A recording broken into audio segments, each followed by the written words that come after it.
Tu cerebro puede despertar antes que tu cuerpo, pero ¿quién decide qué es lo que ves mientras esperas? Bienvenidos a Baja Frecuencia. Soy Dan Osorio. La ciencia tiene un nombre muy clínico para esto: parálisis del sueño. Te dicen que ocurre en esa frontera delgada entre quedarte dormido y despertar. Tu conciencia vuelve de golpe, pero el cuerpo sigue apagado, paralizado por la atonía muscular que nos protege durante la fase REM. Médicamente, es un error de sincronización, un cortocircuito de unos cuantos segundos. Pero durante esos segundos, el cerebro, atrapado en un cuerpo que simula estar muerto, entra en pánico. Y a veces empieza a proyectar cosas, figuras humanas obscuras, siluetas que la cultura popular ha bautizado simplemente como el hombre sombra. No es una especie, no es un demonio catalogado, es la forma que nuestra mente le da al pánico absoluto. Sabemos que estamos en nuestra habitación, reconocemos la textura de nuestras cobijas, el ruido del refrigerador en la cocina, la luz que tenuamente entra por la ventana. Todo eso es real, excepto, tal vez, la silueta que respira en la esquina. Hoy vamos a escuchar 5 correos de personas reales, personas que despertaron a destiempo, con una falta de sincronización, como dice la ciencia. Estas historias las han enviado personas de la comunidad frecuente, a las cuales les agradecemos su colaboración, y también les hacemos una invitación a todos los demás a que sigan enviando sus historias a historias.bajafrecuencia@gmail.com, y también a que se suscriban y activen las notificaciones en este canal o en Spotify que nos recomiendan, para que este contenido pueda llegar cada vez a más gente. Recuerden que entre más personas manden historias, mejores serán los contenidos. A mí en lo personal me pueden buscar en Instagram como danosorio_ o en Facebook y TikTok como Dan Osorio Oficial con W.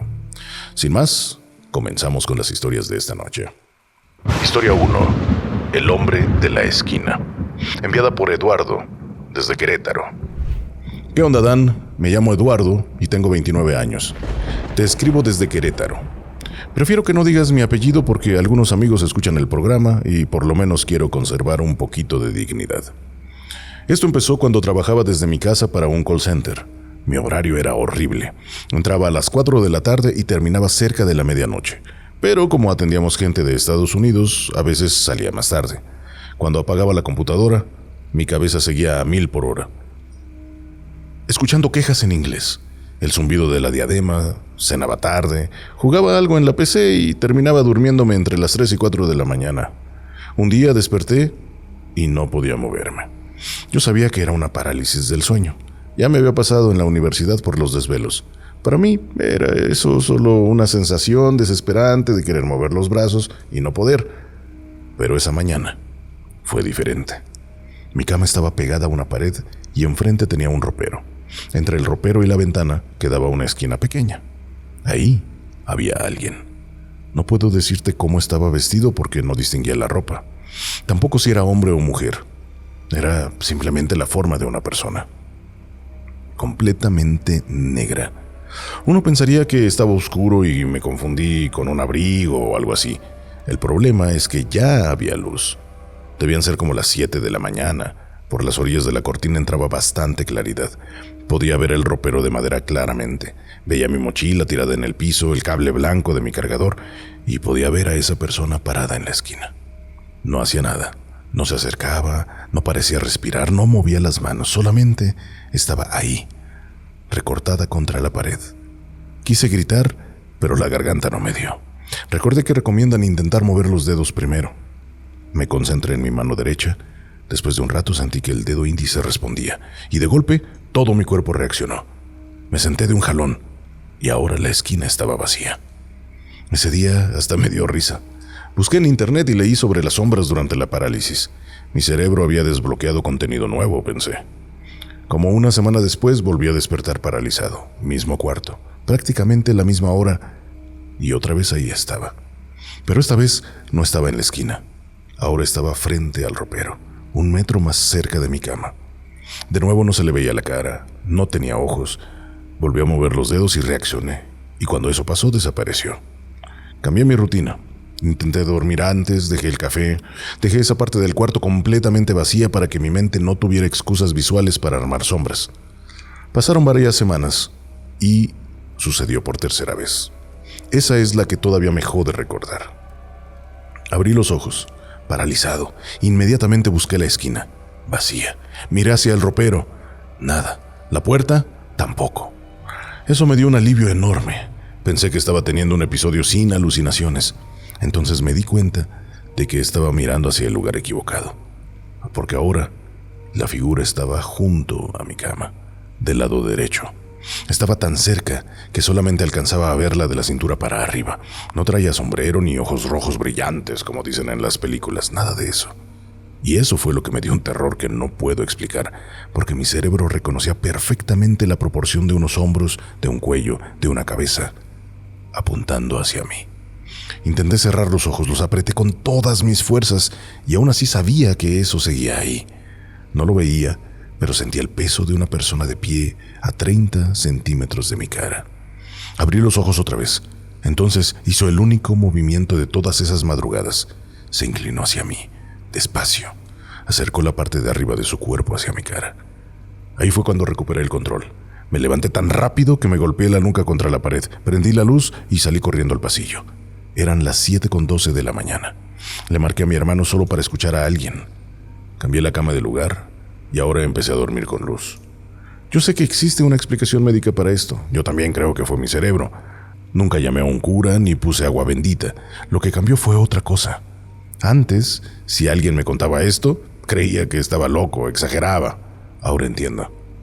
En ese momento estás despierto, estás viendo tu cuarto real, sabes dónde estás, pero hay alguien ahí contigo. Durante meses, cada vez que me acostaba, antes de apagar la lámpara, volteaba a revisar la esquina. Ese fue mi verdadero castigo, empezar a tener miedo a quedarme dormido. A Eduardo lo quebró la lógica. Su cerebro racional no podía procesar a alguien invadiendo su espacio seguro. Pero ¿qué pasa cuando la parálisis te atrapa en un momento donde tus defensas emocionales están destruidas? Cuando pierdes a alguien, tu mente busca desesperadamente llenar ese vacío. Esperas escuchar su voz, ver su ropa, sentir sus pasos. Estás muy vulnerable. Y en ese estado la mente puede ser sumamente cruel. La segunda voz de mi mamá.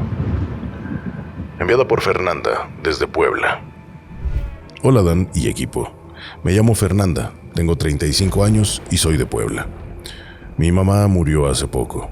Cuando pasó esto, no habían transcurrido ni 3 semanas desde el entierro. Mis hermanos y yo veníamos de meses de turnarnos para cuidarla en el hospital. Dormíamos pésimo, comíamos cuando podíamos. Pensé que después del funeral por fin podría descansar, pero me costaba muchísimo trabajo conciliar el sueño. La casa de mi mamá quedó sola. Una tarde fui con mi hermana para ordenar documentos y sacar ropa.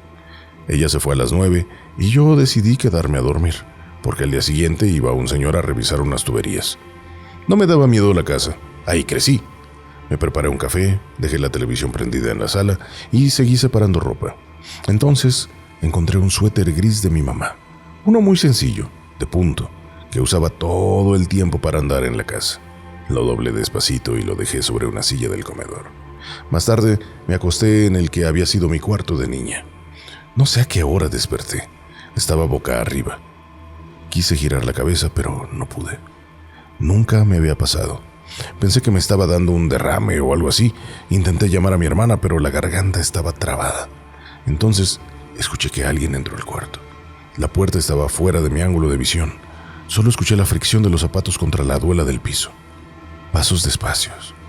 El colchón se hundió a la altura de mis pies, como si se hubiera sentado una persona, de espaldas a mí. Tenía puesto el suéter gris de mi mamá. Mi primer pensamiento fue, literalmente, es ella. Les juro que durante 1 o 2 segundos no sentí una gota de miedo. Sentí ganas de llorar, pero de alivio. Sé que suena absurdo, pero cuando acabas de enterrar a alguien, sigues esperando a que entre por la puerta en cualquier momento. Yo quería que fuera ella. Intenté decirle mamá, pero no me salió la voz. La figura seguía ahí sentada, mirando hacia la puerta del pasillo. Y entonces escuché la voz de mi mamá. Dijo, Fer. Nada más, Fer. El problema fue que la voz no vino de la persona sentada en mi cama. Vino desde afuera, desde el pasillo. Yo ubico perfecto la acústica de esa casa. La figura estaba a 1 metro de mis pies, pero la voz sonó a 10 metros de distancia. Volvió a decir, Fer. La cosa sentada en la cama no se movió ni un milímetro. Ahí, Dan, se me congeló la sangre, porque la lógica me cayó encima. Si mi mamá me está hablando desde el pasillo, ¿quién carajos está sentado en mi cama usando su suéter? Empecé a desesperarme. Quería cerrar los ojos y no podía dejar de mirar esa espalda gris. Entonces, la figura empezó a girar la cabeza, muy lento, muy poco a poco hacia la derecha. Empecé a llorar. Sentía las lágrimas calientes resbalándome por las sienes hasta las orejas sin poder sollozar.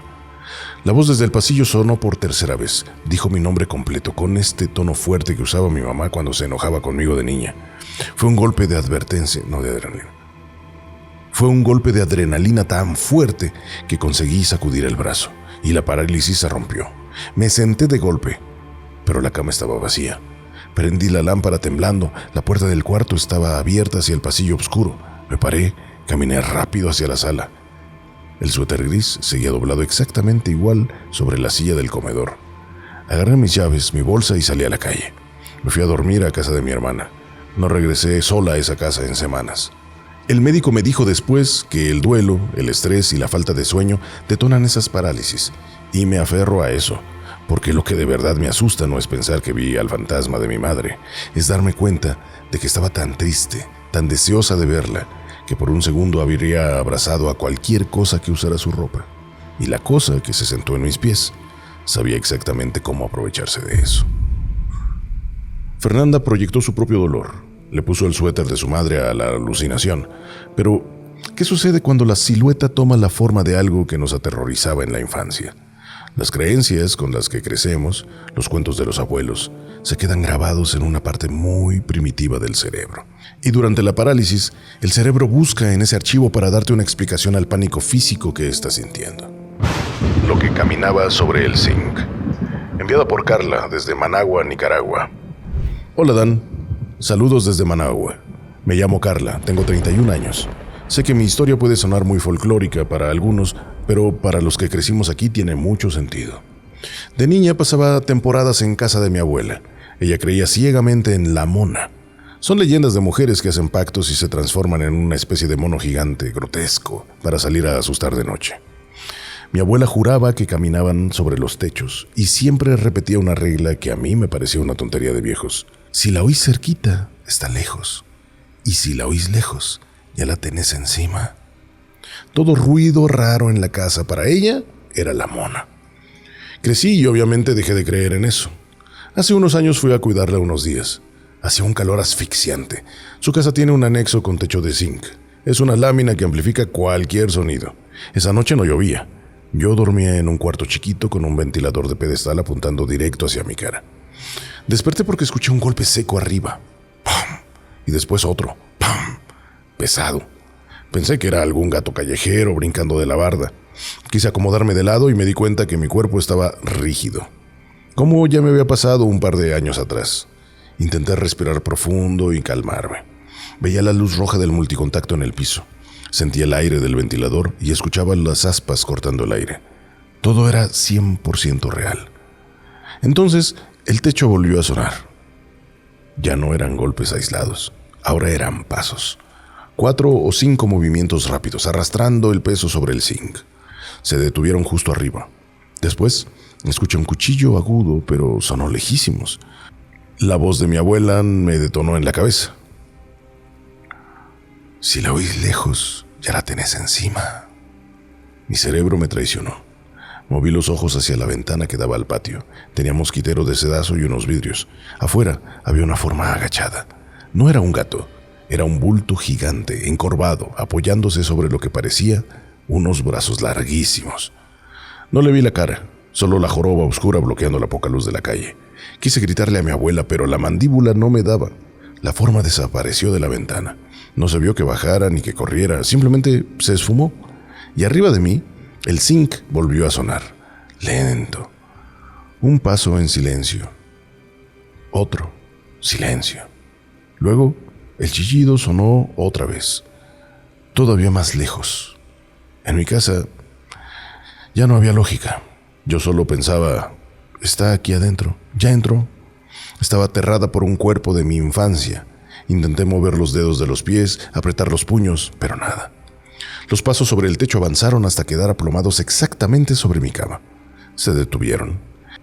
Escuché el crujido de una lámina de zinc comprimiéndose por el peso. Estuve esperando a que la lámina se rompiera y que esa cosa cayera sobre mí. Pero me quedé en silencio agonizante. De pronto, desde el cuarto de al lado, mi abuela dijo mi nombre. ¡Carla! La parálisis se cortó al instante. Me paré temblando y fui a su cuarto. Me miró desde su cama y me preguntó si yo también había escuchado los golpes en el zinc. Eso me heló más. No le mencioné lo de la ventana. Le dije que sí. Se levantó despacio, revisó los seguros en las puertas y me dijo, muy seria, entonces no salgas. Al día siguiente revisamos el techo por fuera. No había ni marcas, ni ramas caídas, ni animales muertos, nada. Yo sigo sosteniendo que tuve una parálisis del sueño y mi mente proyectó mis miedos de la infancia. Pero aprendí a la mala, que puedes crecer, estudiar y hacerte muy escéptica, pero no puedes borrar lo que te sembraron de niña. Porque esa madrugada, acostada, viendo la ventana, no pensé en neurociencia. Pensé igual que mi abuela de 80 años. Ya la tengo encima. Carla le puso la máscara de folclore a su miedo, pero a veces la parálisis no necesita recurrir a monstruos de leyenda, solo necesita escarbar en tu instinto más básico, el instinto de una madre. Cuando tienes un hijo, tu cerebro está programado para detectar el peligro en él, y cuando el cerebro entra en pánico durante una parálisis, sabe exactamente qué botón presionar para destruirte. Alguien estaba cuidando a mi hija, enviada por Rebeca desde Mérida, Yucatán. Hola Baja Frecuencia, soy Rebeca, tengo 32 años y vivo en Mérida. Soy mamá de una niña que hoy tiene 4 años, pero esto pasó cuando apenas estaba en 1 año de edad. Como cualquier padre sabe, dormíamos pedazos de horas, estábamos agotados. Le habíamos puesto una camarita en su cuarto, de esas que conectas al Wi-Fi y te mandan una notificación al celular si detectan movimiento o ruido. Una madrugada, escuché el ting de la notificación. Abrí los ojos, medio adormilada, y quise estirar el brazo hacia el buró para agarrar mi teléfono. El brazo no se movió. Quise patear a mi esposo para que checara, pero mis piernas parecían de cemento. Mi celular estaba sobre el buró, ladeado hacia mí. La pantalla estaba encendida con el brillo al máximo. En la pantalla se veía la transmisión en vivo del cuarto de mi hija. Era esa imagen verdosa de la visión nocturna. Veía los barrotes de la cuna, la pared y a una persona parada al lado. Era una mujer, o bueno, al menos tenía complexión de mujer. Estaba de espaldas a la lente de la cámara, con la cabeza inclinada hacia abajo, metiendo una mano dentro de la cuna.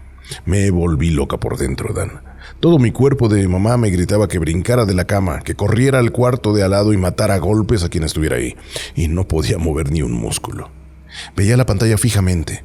La mujer se inclinó más. Pensé que estaba levantando a mi bebé. El nivel de angustia que sentí no se lo deseo a nadie. La mujer se quedó agachada unos segundos interminables y de repente levantó la cabeza. No volteó a ver a mi hija. Giró el cuello y miró directamente a la cámara, directamente hacia mi celular, como si supiera que yo la estaba viendo paralizada desde el otro cuarto. La pantalla del celular se apagó de golpe. El cuarto quedó a obscuras. La parálisis me soltó. Agarré el teléfono, lo tiré al piso, empujé la puerta y corrí por el pasillo. Mi esposo se despertó por el ruido y me siguió. Entré al cuarto prendiendo la luz principal.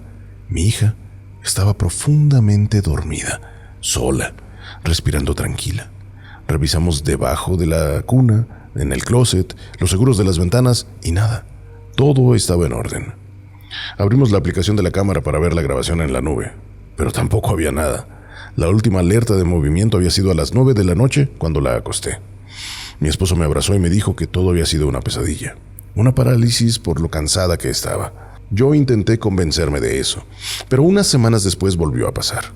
Desperté inmóvil, mi esposo roncando al lado, el celular apagado. Esta vez no miré el buró. Apreté los ojos y escuché el ting de la aplicación de la cámara. Una vez a los 2 segundos, otra vez, y yo me negaba a abrir los ojos. Luego escuché algo peor, la voz de mi hija. Mamá.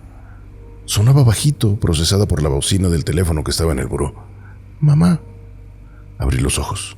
El celular estaba apagado con la pantalla negra. La voz de mi hija volvió a sonar, pero esta vez ya no salió de la bocina del teléfono. Salió clarita desde el pasillo oscuro, afuera de mi cuarto. Traté de gruñir, moví los hombros con una fuerza bestial hasta que golpeé a mi esposo y me solté de la parálisis. Él saltó de la cama, corrió al cuarto de la niña y la niña seguía dormida. Este fin de semana desconecté la cámara y la guardé en una caja.